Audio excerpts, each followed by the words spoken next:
Hello everyone, welcome to Frostside Chat, our weekly live stream post-session discussion. We talk about what just happened during D&D. This is the chat for session 41. Not watched that session yet, please go do that now, because there will be lots of spoilers. I'm your DM, Eric, and joining me we have Robin's player, Chris. Hello. And Edmund's player, Raymond. Hello. I was so going to give you inspiration for whipping Thimbleweed, because I thought it was a very sweet thing to do to try to save him. And he was so fucking annoyed with you. I was like, I can't reward you for that. And then the chat turned around and fucking voted you MVPC. Oh my god. I'm getting ahead of things, but that was just... I still had inspiration, so Oh, okay. I was full anyway. That was too fucking much. Min was doing some other things in the session that contributed to it. He was doing most of the lock picking locks, going through things, investigating things. He was doing a lot of that. Yes, for sure. Yeah. So I thought he only had that one where you make an attack and then you can use the swarm to move yourself. That's all he had. I think this is his 7. I think this is his level 7 ability. He just got a new ability, I think, this level. I missed that part of the level up. So Yeah. You may have literally joined after he leveled up. Yeah. Which I think it's fine in character to know that you've never seen him use that ability, like you didn't know, so you're whipping him to save him. That's where I was like, oh, this is, I kind of appreciate you doing that. But like Reese, the player, was so like annoyed by that because I think A, he wanted to show off his thing, and B, he had like said like, no, I'm okay. So I thought it was fine as a player character moment, but because he as a player was like visibly annoyed, I was like, oh, I can't reward this. But I thought from your point of view, it was perfectly fine.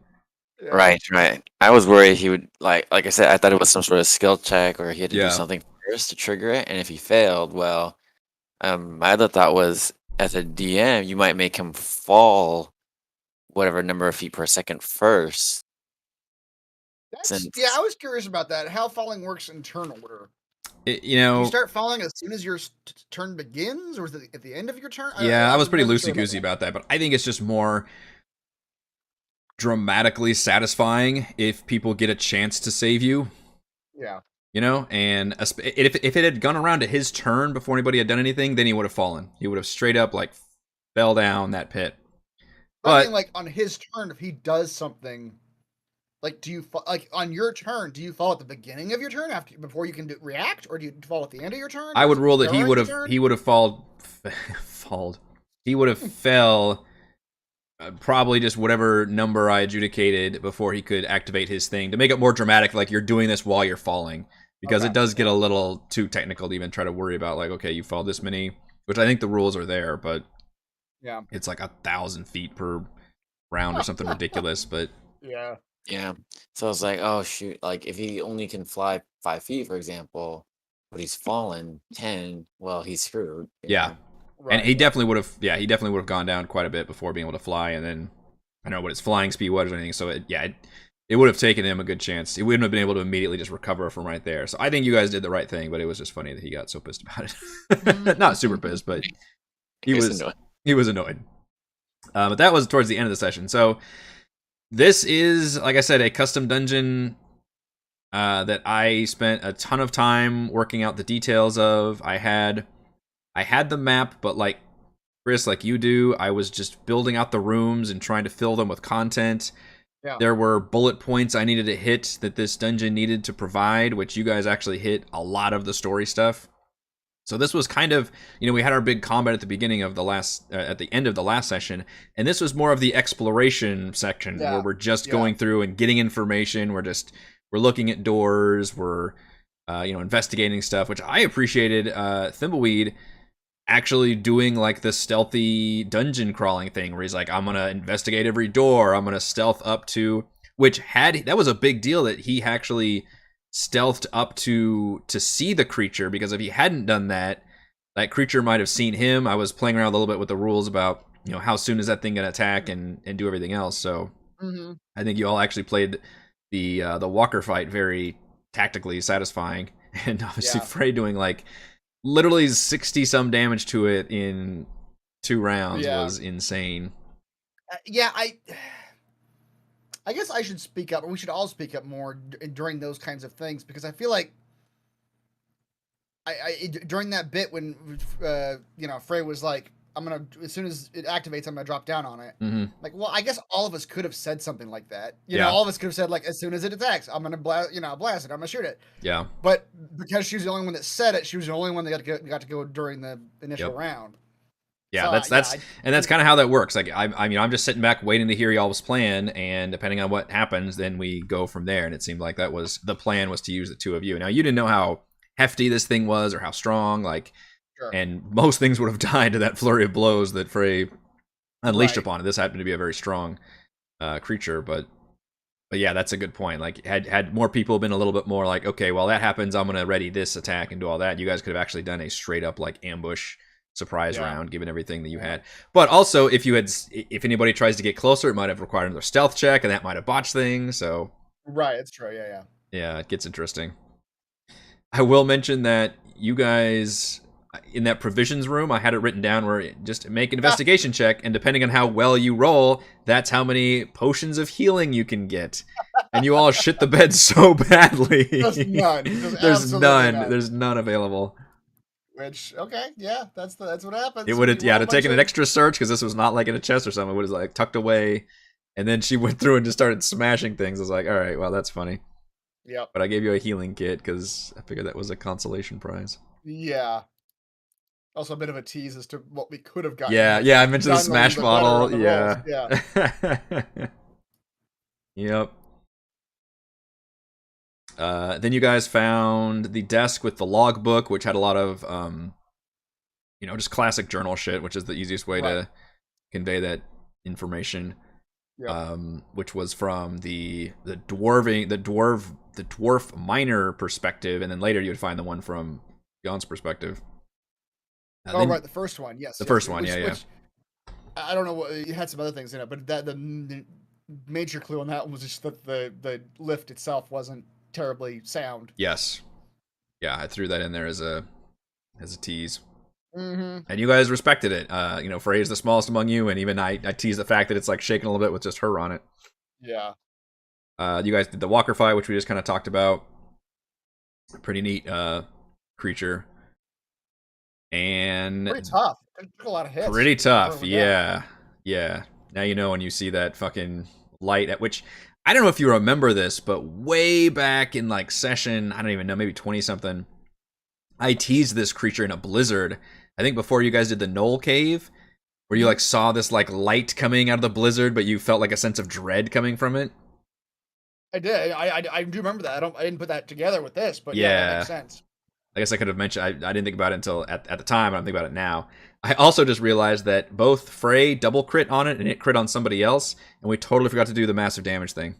Oh, you're right. We completely forgot. She should have triggered it twice on that creature, and then there were a bunch of crits tonight. There was, and we didn't remember any of our fucking massive damage stuff. I think Frey got like 3 of them or something. Mm-hmm. I totally forgot about it, and nobody in the chat, or at least I didn't see it called out. That was... We missed it, and I missed, like I mentioned that in the stream, where I missed the disadvantage on the Poltergeists are invisible. Right. Which that was an interesting thing, where I had these creatures waiting on the map, and it was just me waiting for the time to attack with them. Initially, I thought the time was going to be, okay, when Frey reaches basically when anybody reaches the platform or starts exploring the room, I'll have them attack. But then I was like, we just fought the walker. It feels too soon to jump into another combat fight. Like, pacing-wise, I'm literally not going to trigger it yet. Unless, like, more of them really start ballooning out and exploring this room and really getting into the weeds of it, then I need to trigger it. But it sounds like they're actually more exploring this room, even though Frey's staying in there. I'm just not going to trigger this fight. Yeah. And then the tech magic was great because you were able to suss out a lot of the traps and stuff. You dispelled a pretty nasty trap on the door. I had in there an illusory wall just as a kind of a, like, oh, I really want them to get in this room, but if they get deterred by the door, then maybe they can find this thing. It was hilarious. You guys just happened to find both of them kind of at the same time. Yeah. To get into Can you tell us what those were, or do you have some more uses for those? The traps and the doors. No, I don't think I'll go into that. Okay. But they were bad. Yeah. But I teased the fact that you found a scroll of Glyph of Warding, so it's kind of a environmental storytelling there. Yep. And he says we forgot to, yeah. I mean, it's a house rule that we use, which is just changed for this campaign, I believe. Massive damage is now triggered with a critical hit. It's just part of the, which I believe when you get a crit, I know what it is because now when people get a crit, I have to pull up the thing and change the numbers. Now I'm not thinking about other stuff, but the target of the crit is to make a con save, DC 15, I believe, and if they fail, then they have to roll on the massive damage table, which could be anywhere from, oh, you can't take reactions, to, oh, you immediately fall like unconscious and you're down. So it can be pretty freaking big. Yeah. And it adds another cool thing to crits, but we totally forgot it this whole session. So yeah. We are still doing it, but we just have to balance that with the other stuff going on in the crit. I like your idea of having like a sound effect, though. I should try and come up with a way to implement that. Like, at one point I was imagining like the radio station thing where like, Nat 20, you know, that kind of thing. Like somebody presses a button and. I think that'd be pretty funny, especially because there's like a legit effect here, which is that our giveaway builder gets bigger, a lot bigger. This session was a lot of rolls. So yeah, you guys explored Gaunt's bedroom, which I liked because there was a lot of exploration stuff. Mm-hmm. Fun fact: I initially had this entire room closed off until later, but I was like, you know what? I think it actually works pretty well if they find this information earlier rather than later. So I just open it up for another avenue to explore and find. You get the journal, the spell scrolls. The chest was just a good old-fashioned mechanical trap. But you were totally on the magical stuff, but that was just a fun way of... Oh, right, yeah. He investigated it. He did. He just rolled like a fucking terrible roll. That's an interesting in-universe thing. Yeah, somebody looks at it and you're like, this is fine. Yeah, you don't necessarily know how good they did at sussing it out. Mm-hmm. Yeah, that was funny. And that was a painful dart for sure. Was a painful dart. 2d10, I rolled 19. That's almost the most painful dart I could roll. Yep. Yeah, I like how Reese is so sardonic that it's like, hey, anybody with this magic short sword? It's like, yes, I know you don't have any magic weapons. This is for you. And he's just like, I guess I'll take it. Like, you bastard. Get more excited. I don't think he was actually listening to us until we addressed him directly. After we like repeat it several times. Like, yeah. Magic short sword. There's a note on it from the DM that says for Ranger. But yeah, that's specifically so he can, at least for now, get past the magic resistance that a lot of these enemies seem to have. Right. Which you will figure that out whenever we get a short rest, then you can determine it. And then we had the big map thing, which, funny that this... Yes. Partly this whole thing inspired me because of this map room in here. Because I was like, okay, I know what I want to do with the campaign in terms of like, hey, this is the person that found this location, and this is how I'm tying everything together. And then this map happens to have a little room with a fucking like 3D map thing in it, so I'm just going to use that. And then I built the entire rest of the dungeon and like filled it out around that. Okay, so this was like this is the point of the whole dungeon is getting this thing operating. Is yeah, basically just finding this room to an extent. Although as Valen said, you haven't found the actual lab yet, or presumably the orb that was stolen and helped power this thing. That's actually I'm curious about that. Yeah, Valen made a big deal about that, but have we heard about an orb before? Right now, it seemed like.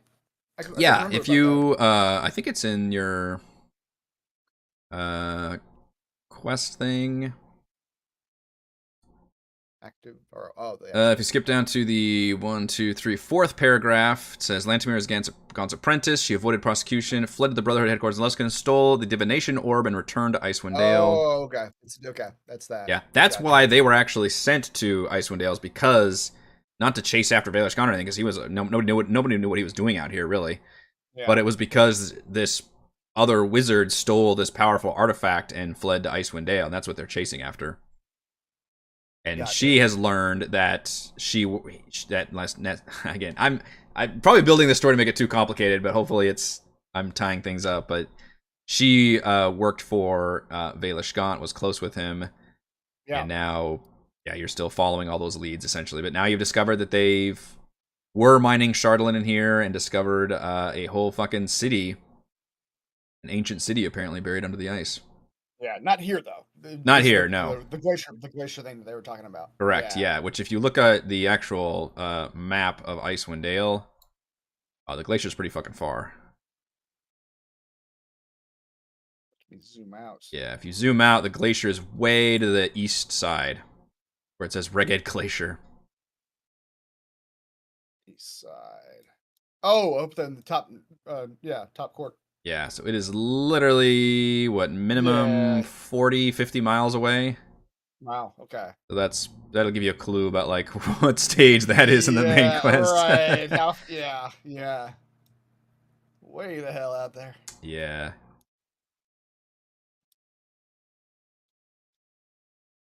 Okay. But yeah, it was a pretty effective, like, exposition scene. Yeah, the finding of and kind of clarifying what I guess what their motives are, I suppose. Yes. Although it should make it clear that the Gaunt guy didn't necessarily even know about the city. He was just there trying to get Chardalyn. Right. Yeah, they did not.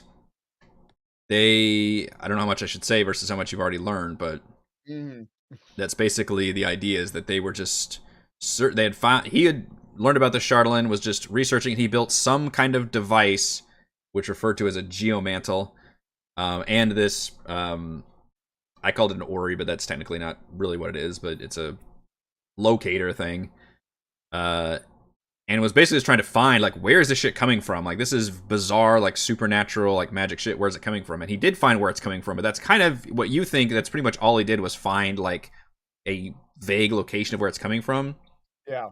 And then at some point after the fact, Lantamir returned with the orb, and then was able to, and that's also, if you recall, the note that he left, that you guys did the puzzle, that big cryptic puzzle, said something like, we need more power, we need to secure the site, and that's what he was talking about. So that's as far as he got, was like, we need some powerful device to amp up this thing that we've got, and that will give us a more clear picture. And clearly it has succeeded, but also this place is, like, half destroyed now, like, things might have gone awry. Yeah. It's a lot of storytelling I've had to condense into this dungeon, because there wasn't any of this before in the campaign. That's interesting. Yeah, so I wanted to try and be efficient about condensing my story. So I'm like, I can get a lot of things done in, like, one location, but it's going to take a lot of work for me to do it in one space, other than spreading it out. So this is basically that location. Yeah. Which, talk later about what the actual campaign initially, how it told the story. Yeah. I think I've hinted it a couple times about the dissatisfaction I've had and how it handles things, but towards the end, it seems like I think the framework is kind of there, the pieces are there, but the skeleton is not really working. Right. Yeah. I mean, that seems to be, from my experience in campaigns that you've altered, campaigns that I've altered, that seems to be kind of the MO for a lot of Wizards of the Coast campaign books, where, like, the bullet points of the story are there, but how it conveys that story is not terribly satisfying. It's a lot of just like, hey, and a person shows up and tells you this, and then you have to go do the thing. Exactly. Yeah, and it's like, that's not a good way to do this. I will say the most recent campaign I reviewed, which was the Critical Role Call of the Netherdeep, which you can find on my channel, I thought that one had one of the more satisfying stories and main plots of any of the main campaigns I've reviewed in a long time. Yeah. It actually makes sense. It works. All the motivations are there. It has a through line that doesn't feel like it's rushed or anything. I think it has some other problems, mainly that the, like, side content's not there. It's just basically a main quest.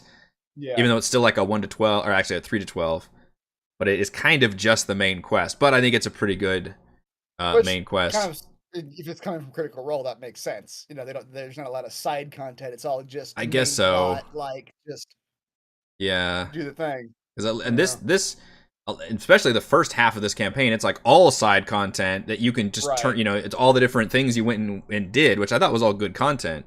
Yeah. But like the main, like, you're only just now really getting into the weeds of the main quest. Mm-hmm. Nick, I don't know if I can cover those monster abilities, because I still want to use that monster. Although they did see a lot of what it can do. They know it's got a lot of. It's called a Cold Light Walker. I'll say Cold Light Walker.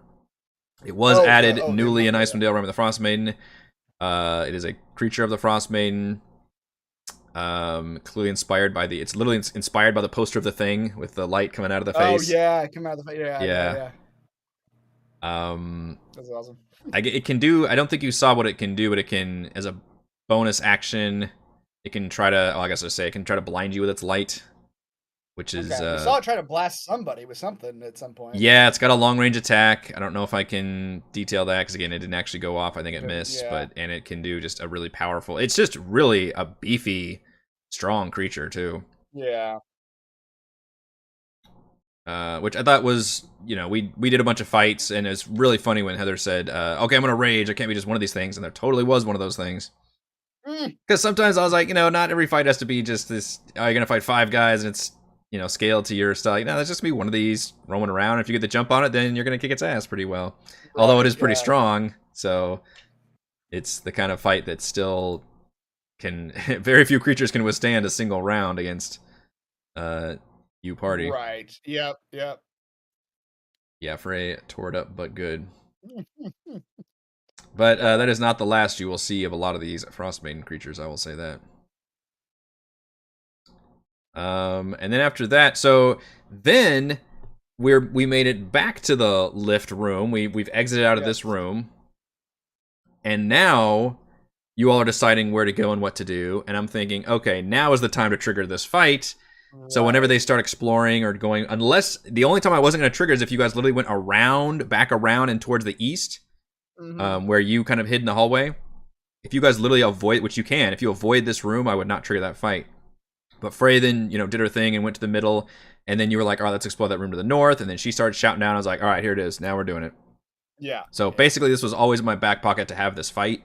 It was just a question of when to trigger it, in terms of where the pacing was in the episode, and then what you guys were doing in this room. Right. Again, unless you completely avoid this room, and then you technically don't trigger that fight.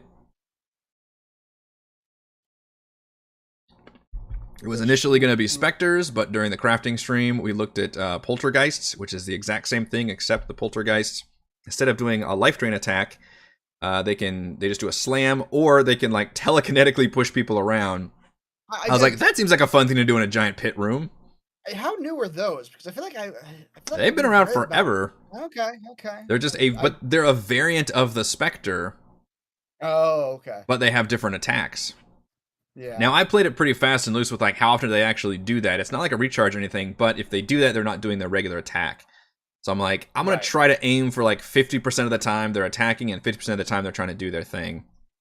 Yeah. Because there was no like hard and fast rule about, there was no recharge on it or anything else. So, and I think that's probably what about it came down to. Unfortunately, you guys actually made the saves. Almost every time. Yeah. Well, it's interesting. It's a contested check, and they have a +0 on their side. So it really is a very swingy, just dice thing. Yeah.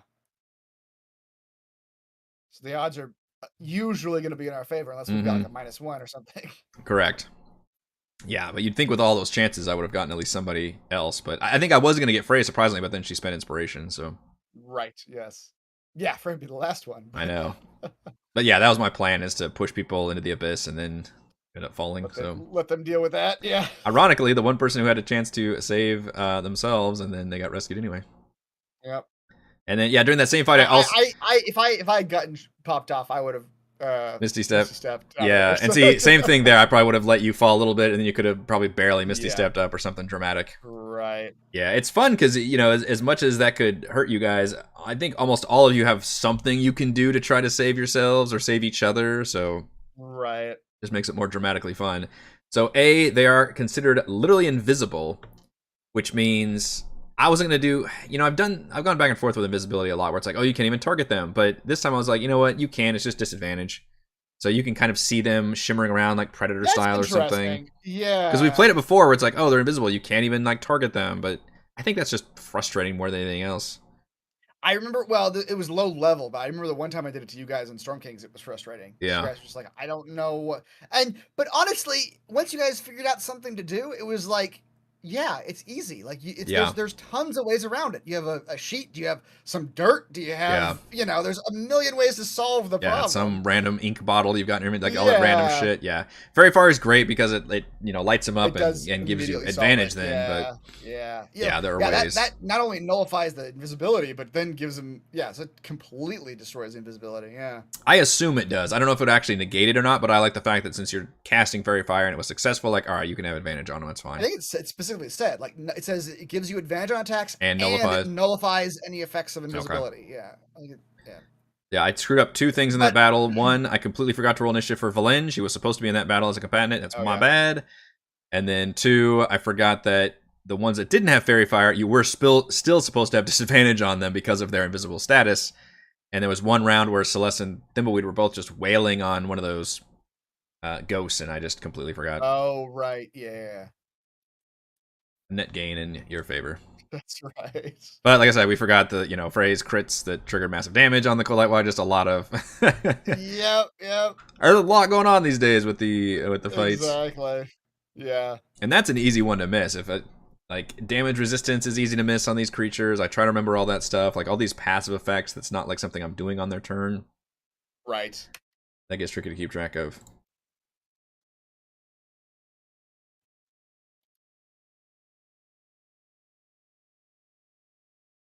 But yeah, we made it through a good chunk of this dungeon.